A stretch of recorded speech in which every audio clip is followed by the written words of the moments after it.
Je propose que nous terminions notre séance par la clôture dans la tradition universitaire française, dans la tradition de l'AFDIT, qui est qu'un universitaire vient et fait la synthèse, ce qui permet de ne pas rester simplement avec le dernier exposé, mais d'avoir une vision globale. Et je suis très reconnaissant à Frédéric, comme l'an dernier déjà, puisque nous l'avons déjà eu, de faire cette synthèse. Merci beaucoup. Merci André. Effectivement, c'est un exercice, comme je le dis chaque fois, c'est un exercice difficile parce que c'est celui qui n'a rien fait qui doit faire quelque chose à un moment donné. Donc ça mérite effectivement d'avoir été relativement attentif dans la journée. Alors, à titre liminaire, je dois dire que, enfin, chacun s'en est rendu compte, les questions qu'on a abordées aujourd'hui sont quand même d'une belle ampleur, d'une forte ampleur. Elles sont vastes, elles sont complexes. On a parlé, ça a été dit tout à l'heure, de 6, 7 règlements européens, de dizaines de pages chacun. Quand Karine Favreau vous a invité à lire les exposés des motifs, c'est encore des dizaines de pages. Enfin bref, chacun se rappellera de l'émotion ou au contraire peut-être de l'abattement quand il a imprimé pour la première fois le RGPD. Bah là, c'est la même chose, mais fois 6 ou 7. Donc c'est effectivement déjà quelque chose de complexe parce que ce sont des codes qui s'ajoutent les uns aux autres. Et je dois dire que tous les orateurs, les excellents orateurs qui se sont succédés ici sur cette table, nous ont quand même bien éclairés depuis ce matin, et je suis un peu embarrassé pour essayer de donner plus de lumière à quelque chose que j'ai trouvé relativement déjà très clair, hein, et d'essayer de faire une synthèse qui de toute façon ne sera pas définitive, puisque les textes entrent en application, certains ne sont pas encore entrés en application, certains sont encore en discussion, et certains sont même pas vraiment en discussion, mais en projet. Je pense notamment au règlement e-privacy qui se doit se perdre dans les étages à Bruxelles, hein, de la Commission européenne. Je serais tenté, du coup, pour employer une expression que j'aime pas trop, mais qu'on utilise parfois, de faire comme certains de mes prédécesseurs à cet exercice dans d'autres colloques, on en parlait hier, de dire que finalement rien ne change, point final, et puis on n'en parle plus, merci, au revoir. Non, je vais aller un peu plus loin. Je dirais que le rapport de Karine Favreau ce matin m'a apparu être déjà aussi un rapport de synthèse. Donc je pourrais aussi partir en disant que vous avez entendu ce matin, ça suffit, c'est pas la peine d'aller plus loin. Bref. Non, ce que je veux dire, ça plus sérieusement, je suis tout à fait sérieux aussi sur l'analyse que je viens de faire du rapport de ma vieille complice Karine, hein, on a fait longtemps qu'on bosse ensemble, que les propos conclusifs que je vais essayer de tirer, de prononcer, sont de toute façon déjà obsolètes, hein, faut bien le dire, donc écoutez en oubliant peut-être que je dirai ce qui est juste, obsolète même à la minute où je me tairais. Et je crois que l'exemple qu'on a eu tout à l'heure avec Bernard Lamont, dont le propos a été modifié par un arrêt rendu aujourd'hui par la Cour d'appel de Paris, doit nous renseigner quand même sur l'obsolescence en la matière, obsolescence qui de toute façon nous est habituelle en matière du numérique. L'obsolescence numérique est programmée, hein, on la connaît. Eh bien, cette obsolescence, à mon avis, semble marquée par deux phénomènes que je vais essayer de suivre dans cette présentation.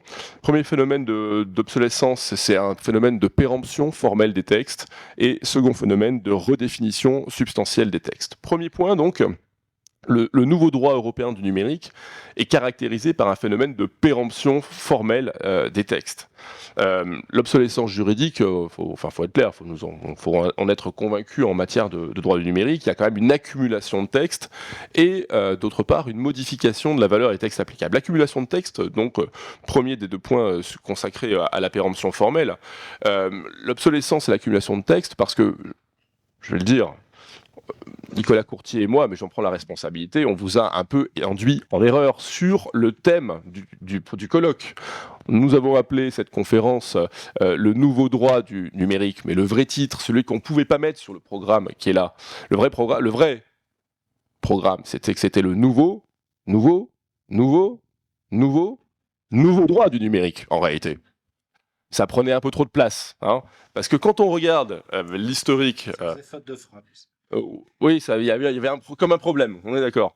Quand on regarde effectivement les paquets réglementaires qui sont intervenus, paquets réglementaires au sens large, hein, pas forcément des règlements au sens de la communauté et de l'Union européenne, on voit bien que entre le paquet télécom de 88 et 89 avec la directive TSF, le paquet télécom de 95, la directive sur les services de la société de l'information et la directive e-commerce de 2000, 98-2000, paquet télécom de 2002 qui comporte notamment la directive e-privacy qui n'est toujours pas modifiée, la directive SMA, le paquet télécom de 2008 qui modifie celui de 2009, le règlement Internet ouvert dont on n'a pas parlé aujourd'hui mais qu'il faut bien considérer de 2015. Bref, je passe en plus pour les besoins de la cause, mais pourtant ils sont aussi importants, évidemment le RGPD et le règlement sur les données non personnelles. On comprend bien que on est dans un domaine d'accumulation des textes et dans une spécialité antérieure, je faisais beaucoup de droit des marchés publics. Je me souviens qu'on enseignait aux étudiants que le code de l'année ne sera pas le code de l'année prochaine, puisqu'il y avait un code des marchés publics en droit interne tous les 2 ans, à peu près, ce qui posait de légers problèmes en pratique. Il fallait apprendre, grosso modo, 3 ou 4 codes des marchés publics différents, entre ceux qui allaient s'appliquer, celui qui s'appliquait, et puis ceux qui appliquaient dans les litiges actuellement en cours. Il fallait mieux connaître quand même la diversité des textes. La modification, la succession des textes, elle n'est pas non plus propre au droit européen. Le droit national, dans les domaines qui nous intéressent, font l'objet de modifications. Ce matin, Michel Meillassoux nous a rappelé, incrustation de Légifrance à l'appui, que la LCEN était modifiée X fois, on n'a pas compté. Vous savez aussi que la loi sur la presse, dont les principes sont adaptés à la numérisation, la loi sur la presse a été modifiée. Là, on parle, X est égal plus de 50 fois, donc depuis 1880, certes. Donc la question qu'on peut se poser, c'est effectivement de voir qu'il y a ainsi ce que Karen Malberg a appelé une construction du droit par degré, une formation de la construction du droit par degré, et qui fait que les diverses sortes de règles de droit procèdent en réalité les unes des autres et ajoutent progressivement au substrat formel, au substrat substantiel, et dans un sens qui est, et je vais essayer de tracer une ligne là-dessus, qui est finalement intelligible et qui est finalement logique et déterminé.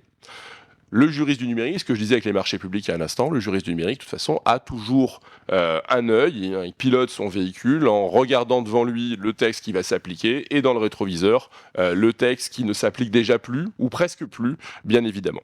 Ceci étant, néanmoins, certains de ces textes présentent une véritable continuité. En matière d'audiovisuel, on voit bien qu'il n'y a plus beaucoup de nouvelles directives. On a à peu près bloqué la question, mais parce que l'audiovisuel a cédé la place aussi au numérique. Là, la transformation du CSA en ARCOM montre bien qu'on a changé de dimension. Pareil, le domaine des réseaux, dont vous savez qui m'est sensible, le domaine des réseaux, le droit des réseaux lui-même, on peut y trouver une véritable continuité, non pas sur les 15, 20, 30 dernières années, mais sur un siècle pratiquement. Il y a une continuité du point de vue réglementaire.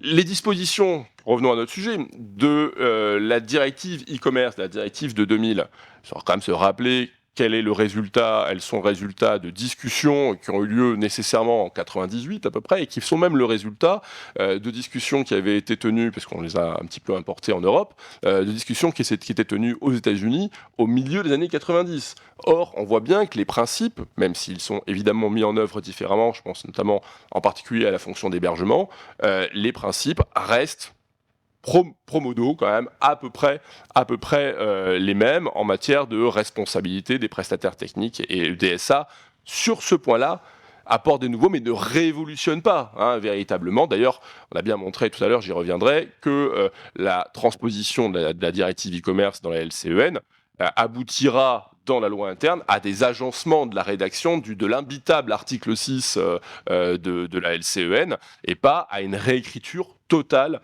de ce texte.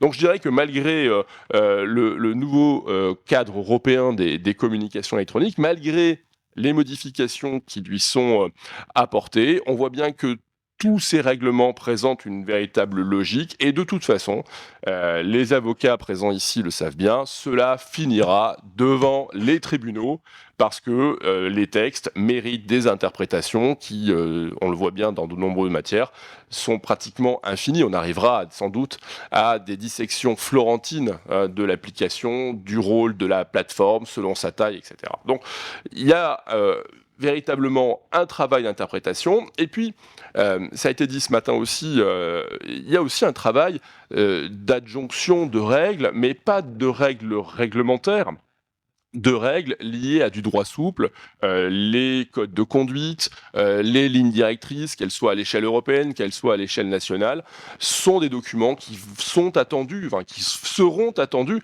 Il suffit, on en a une illustration, je n'invente pas, c'est la question du RGPD. Quand on a vu arriver le RGPD, je le disais à l'instant, enfin, on a tous fait, ouais, ok, quoi, on va se gaver ce truc-là. Et en même temps, en réalité, on le sait tous, qu'est-ce qu'il y a dans le RGPD? Ben, un cadre général.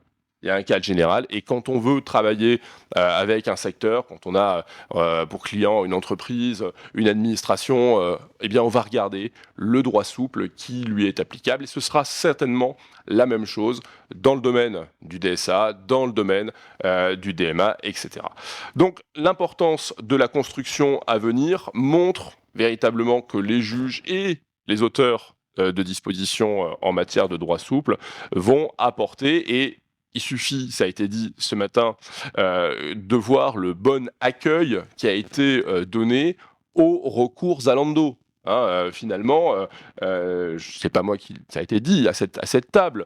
Ce recours Zalando a été vu par beaucoup et sans doute par des plateformes qui sont, j'allais dire, véritablement concernées par le DSA comme quelque chose, comme une opportunité de pouvoir véritablement comprendre comment ces textes s'appliqueraient. Donc il y a, vous le voyez, premier point, hein, une véritable transformation par l'accumulation de textes, mais il y a aussi une modification de la valeur des textes, hein, si on reste encore sur le plan strictement formel. La modification des textes, non, mais ce n'est pas la modification de tous les textes. Il y a des textes dont on n'a pas parlé aujourd'hui, et pourtant, ils ne sont pas modifiés. Les dispositions du traité sur l'Union européenne, les dispositions du traité sur le fonctionnement de l'Union européenne. Et puis, j'allais dire, dans un domaine où ces textes sont de plus en plus contingents, l'article 10 de la Convention européenne des droits de l'homme, qui irrigue de plus en plus des activités qui ne sont pas strictement liées au speech, qui ne sont pas strictement liées au discours, mais qui sont effectivement liées à la manière dont on va pouvoir mettre en œuvre cette liberté d'expression sur les réseaux, aussi bien du côté des utilisateurs qu'aussi du côté de ceux qui vont encadrer les plateformes. On pourrait passer, je vais passer sur la Charte des droits fondamentaux, parce qu'elle n'a jamais été vraiment beaucoup utilisée, mais on sait que pour si, elle possède les mêmes potentialités. Le recours au règlement, et c'est pour ça que je parlais de cette question de la modification de la valeur des textes, le recours au règlement par la Commission européenne a eu pour effet d'abandonner, ça a été dit, le recours aux directives. Tout à l'heure, Bernard Lamont a fait un aveu, on reprend les termes. On a essayé les directives, on est passé au règlement. J'ai directement noté la phrase, mais c'est exactement ça, bien sûr.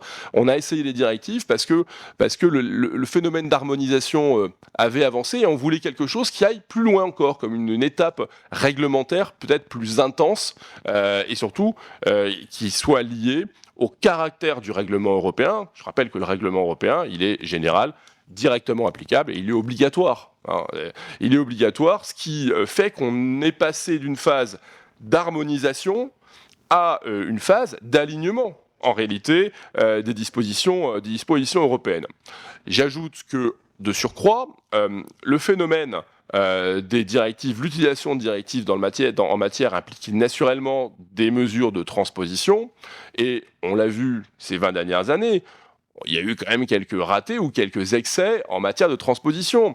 Rappelons-nous en matière, d'abord, de données personnelles, la directive 95-46, qu'on a mis 8 ans à transposer, parce que nous, les Français, on a la loi informatique et liberté, donc bon, allez, on rajoutera bien un truc dans la loi informatique et liberté sur les transferts et les flux de données internationaux.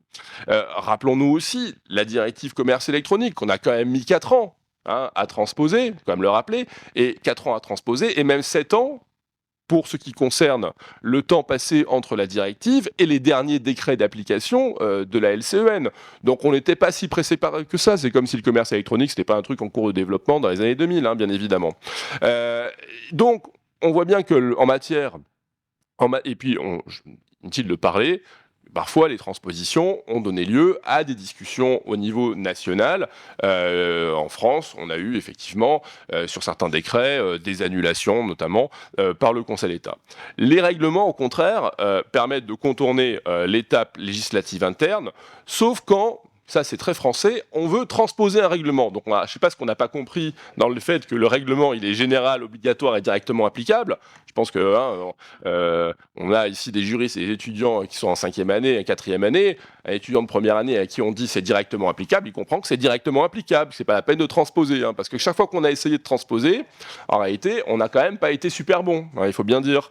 Ce matin, ça a été rappelé, la loi Avia. Allez, bim, la loi Avia, c'est quand même un texte qui comporte, le génie français, hein, la transposition de dispositions du règlement, donc truc inutile, d'un règlement qui n'a pas été adopté. Pardon, mais on est bon. Hein. Je suis à de marché public, on a fait la même chose dans les marchés publics dans les années 2000. Hein. On a transposé une directive qui n'était pas encore adoptée. Résultat des courses, quand la directive, et c'est la même chose pour la loi Avia, quand la directive a été adoptée, le code était illégal, il n'était pas conventionnel, raté, parce qu'on n'a pas, évidemment, on a transposé un truc qui était encore en discussion. Hein, bien joué les champions. Hein. La loi sur la République numérique, on a des exemples pleins. Moi, je m'inquiète, hein, c'était le sens de la petite question ce matin. Oui, bah voyez, c'est-à-dire que j'ai même pas besoin de chercher des arguments, vous en trouvez plein, pour aller dans mon sens. Et je m'inquiète, enfin non, je m'inquiète pas du coup, sur le projet de loi visant à sécuriser et réguler l'espace numérique dans son volet relatif donc aux fonctions des plateformes, parce que je pense qu'il y a des belles potentialités d'inconstitutionnalité, hein, franchement. Mais bon, c'est pas grave, de toute façon, c'est le gouvernement qui trouvera que non, mais le Conseil constitutionnel s'est planté, ils ont déjà fait la remarque dans un autre domaine. Plus sérieusement, on voit bien, plus sérieusement non, c'est sérieux quand même, on voit tout de même la volonté de l'État dans l'intention de s'approprier la réglementation européenne. Moi, je salue le travail de légistique qui nous a été montré ce matin par Michel Meuillassou dans justement la rédaction de l'article 6 le fameux imbitable article 6 de la LCEN. Je sais plus, j'avais lu une doctrine il y a quelques années dans laquelle quelqu'un disait l'article 6, en fait, on aurait mieux fait d'en faire l'équivalent du code civil parce que c'est aussi long que le code civil. Mais c'était évidemment un signe provocateur pour dire que c'était un truc qui était hyper long et auquel on ne comprend pas. Il y a tellement d'articles différents dedans. Néanmoins, l'effort légistique me paraît important. Avec la reprise, je pense qu'en termes de signification, c'est pas insignifiant de la notion de service, de l'information, de service intermédiaire. Clairement, ceci a un sens politique, ça n'a pas de sens juridique, puisque de toute façon, on sait que le DSA, puisque c'est une norme de droit dérivé de l'Union européenne, a une valeur supérieure à la loi interne dans notre ordre juridique. Alors, intérêt politique, intérêt symbolique, ça me fait penser à l'avis rendu par le Conseil d'État en 2017 sur un projet de loi d'adaptation au droit de l'Union européenne qui n'était pas sans lien avec les données personnelles, dans lequel le Conseil d'État avait indiqué que finalement on conservait en matière de données personnelles comme instrument principal au niveau national la loi du 6 janvier 1978, en raison notamment de sa valeur symbolique. Bah oui, les symboles, ça a aussi une valeur. Hein. On peut faire du droit positif, mais c'est aussi signifiant. Mais en même temps, conserver un texte uniquement pour sa valeur symbolique trahit quand même une forme d'obsolescence juridique. Et c'est mon second point, un phénomène d'obsolescence juridique qui est caractérisé par un phénomène de redéfinition substantielle. Si on prend un peu de recul, on prend un peu de focale, le droit européen du numérique a quand même changé véritablement de contenu substantiel. Il est quand même assez loin. Je me suis amusé il y a quelques jours à feuilleter quelques vieux bouquins dont certains s'intitulent « Le droit communautaire des télécommunications ». Ça concerne quoi? Ça concerne l'ouverture des marchés. L'ouverture des marchés, le coût, le coût du prix des prestations, les marchés pertinents, qu'est-ce que c'est, etc. Enfin, c'est plus des questions qu'on se pose aujourd'hui. Hein, c'est fini, ça c'était avant. Ça n'empêche pas l'Arcep de se poser des questions sur des marchés pertinents, mais c'est plus l'enjeu. Et puis l'enjeu principal n'est plus là. À l'époque, l'enjeu était marqué par la déstructuration des monopoles nationaux. Redéfinition aussi, là où les définitions existantes ne sont pas satisfaisantes. Hein, Bernard Lamont a rappelé pour le logiciel, est-ce qu'il existe une conception européenne du logiciel ? Il a montré que la recherche de la définition du logiciel et d'un régime juridique, surtout, hein, c'était un peu une quête sans fin, pour les plaideurs en tout cas. Mais c'est quand même eux qui sont concernés. Le recours au règlement, pourtant, permet, en principe, de recourir à des textes généraux, précis, mais on voit bien que ces textes précis, ce que je disais tout à l'heure, ils comportent aussi des imprécisions. Je pense que, pareil du RGPD, 56 marges de manœuvre, donc ça veut dire que vous avez quand même, quand on pense au RGPD, le fait que vous avez ce texte qui est lourd, qui est quand même complet, et vous dites, il y a 56 points qui sont pas réglés là-dedans, enfin 56, c'est pas 2 ou 3, c'est 56 quand même, c'est pas rien. Autre exemple, je crois que l'intervention de Claudia Martinuzzi nous a quand même, enfin moi sur ce point-là, je vais le dire, j'ai été ébahi par la question de l'absence de définition finalement du critère de la très grande plateforme. Enfin c'est quand même hallucinant. On vous dit, il faut 45 millions de destinataires actifs. C'est quoi un destinataire actif ? Personne ne le définit. C'est-à-dire que si j'ai Zalando et que comme application et qu'une fois dans le mois, au lieu d'appuyer sur l'application d'à côté, j'appuie sur l'application Zalando, je suis considéré comme un destinataire actif, oui ou non ? Peut-être, on ne sait pas. Vas-y. Non, moi je suis d'accord avec ça. Au contraire, je pense que on peut avoir une définition des destinataires actifs en 2023 qui est adaptée au marché et à la technique et qui a besoin de pouvoir évoluer en 2025, en 2026, etc. et qui doit pouvoir être négocié au fur et à mesure. Et je pense que la nécessité de souplesse de ces textes impose d'avoir effectivement ce genre de perte de repères pour les juristes que nous sommes, comment dire, de la culture du code civil, hein, avec des définitions très précises qui ne fonctionnent plus avec les technologies. Mais moi, c'est le publiciste qui parle en moi. Hein. Et il y a besoin d'une règle qui soit établie directement. Ouais, c'est ça. Là, c'est quand même un peu... Ouais, les enjeux sont absolument titanesques. Parce que ce qu'on te dit, 45 millions, est-ce que ça va être 19 plateformes ? Est-ce que ça va pas être 27 ? Ou est-ce que ça va être que 3 ? Je veux dire, et si c'est 3, est-ce que ça valait vraiment la peine de faire tout ça ? Donc, tu as raison, il faut s'adapter, mais là, c'est pas de l'adaptation, c'est de la création, en fait. Donc, c'est là qu'il est difficile. Alors, on voit bien que l'échange qu'on vient de voir suggère bien que le phénomène de redéfinition substantielle pose des difficultés. Alors, pourquoi ce phénomène ? Parce que les fondements qui justifient l'évolution du droit européen numérique sont eux-mêmes en perpétuelle évolution. C'est quand même un droit jeune, qu'on le veuille ou non, ça reste un droit jeune, en perpétuelle évolution. Je veux dire, il y a quelques années, nos maîtres parlaient du droit de la télématique. Télématique, c'est fini ça. Même on parlait du droit de l'informatique, on dit que l'AFDIT, c'est l'Association française de droit du numérique aujourd'hui. Informatique, c'est un mot qui est un peu plus suranné. On est bien d'accord, mais il y a une marque. Donc, il faut garder la marque. Et donc, je veux dire par là qu'il y a effectivement une évolution. Le droit de l'audiovisuel, c'est plutôt un droit du contenu, hein, et le droit de la presse, c'est plutôt un droit des publications. Donc, pour dire qu'effectivement, de ce point de vue, il y a une vraie évolution. L'Union européenne s'est emparée, c'est pas un scoop, hein, des questions numériques, mais elle s'est emparée par quel biais ? Par le biais initialement des politiques de concurrence. Et c'est ce qui a été montré ce matin. Il y a eu l'époque de la réglementation, puis il y a eu une première époque de la régulation qu'on comprenait, c'est la régulation étatique, hein, dans laquelle on charge une autorité qui n'est pas l'État réglementaire lui-même, l'État législateur, de prendre des mesures, parce que souvent l'État est encore acteur par ailleurs, donc il faut qu'on divise en deux. Ça, c'est fini. Et puis, enfin, c'est fini, c'est presque fini.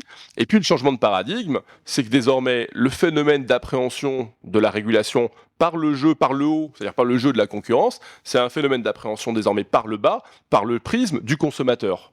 Et là, on a complètement changé, et c'est ce qui, effectivement, est un changement, à mon avis, majeur, parce que l'ouverture et l'ouverture du marché, la manière dont le marché va s'organiser, dépend aujourd'hui de la place qu'on va laisser aux consommateurs.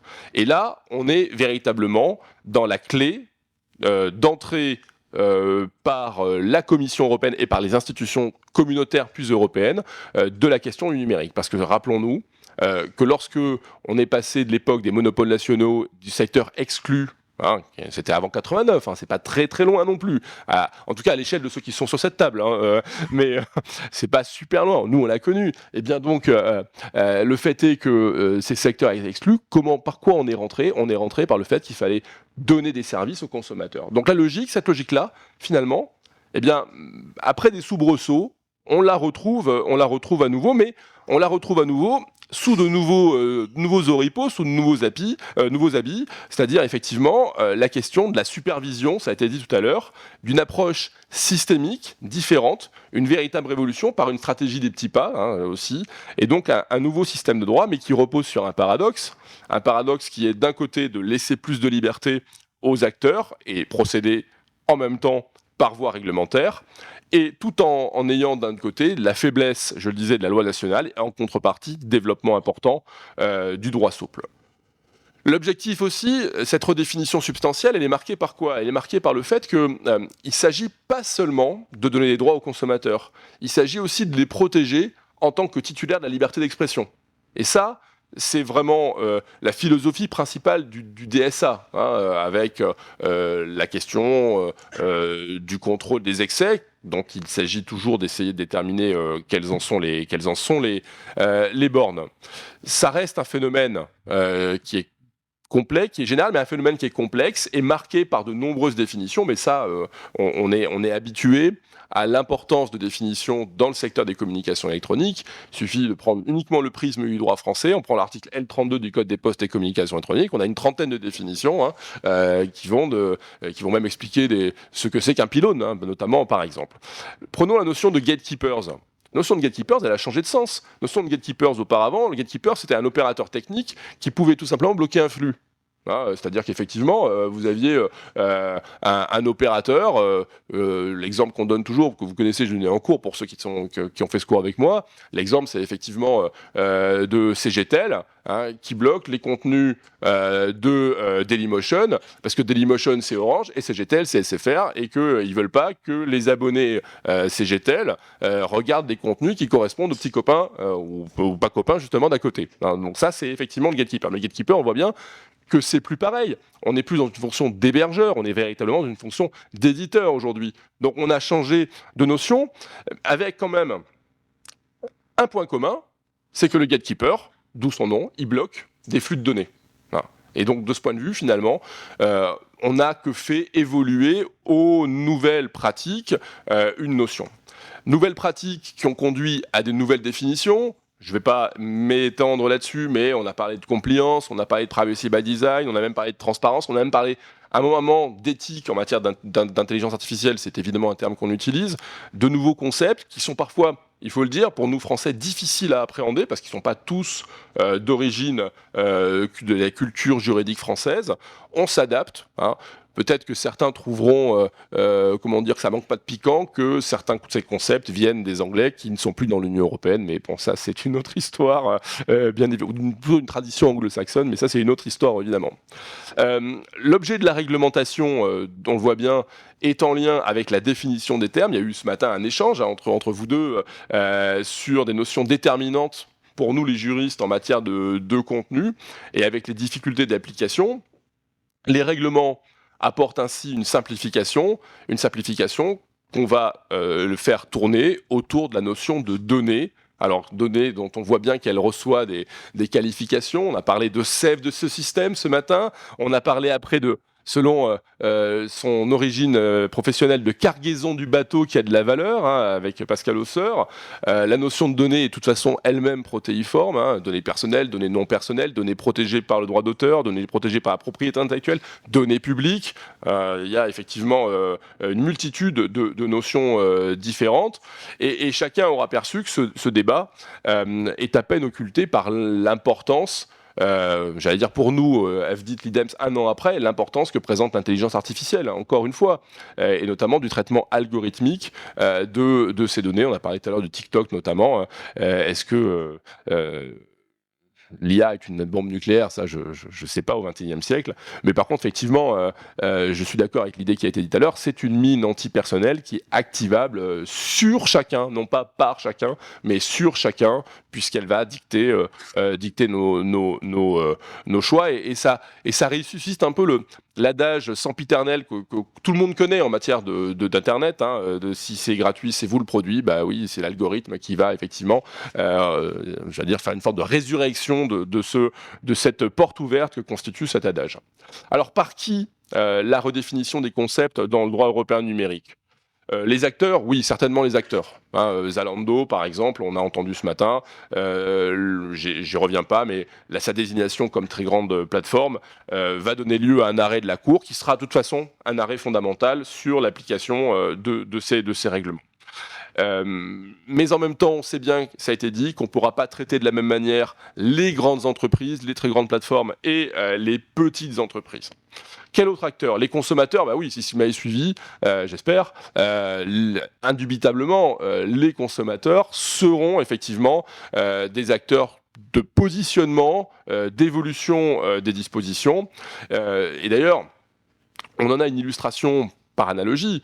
On voit bien que c'est par le consommateur ou par la personne que le RGPD a l'audience qu'il a en Europe et fait qui n'était pas nécessairement prévisible ou totalement prévisible hors d'Europe.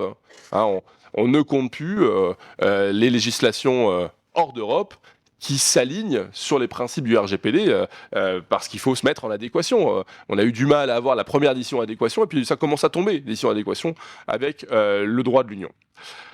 D'autres acteurs, les personnes publiques, les États. L'Union européenne, ce sont d'abord des États. L'État, c'est moi, j'en ai entendu ce matin. Alors, je ne sais pas si l'État, c'est moi, pas moi du coup, mais bien évidemment, l'État est un acteur central, il ne faut pas l'omettre. C'est pas parce qu'on fait du droit européen du numérique que l'État n'est pas un acteur principal, avec des champs qui lui sont propres, le champ effectivement du droit pénal. Alors, on verra bien ce que la directive cybersécurité l'année prochaine laissera aux États, parce que le droit pénal, c'est quand même la souveraineté des États.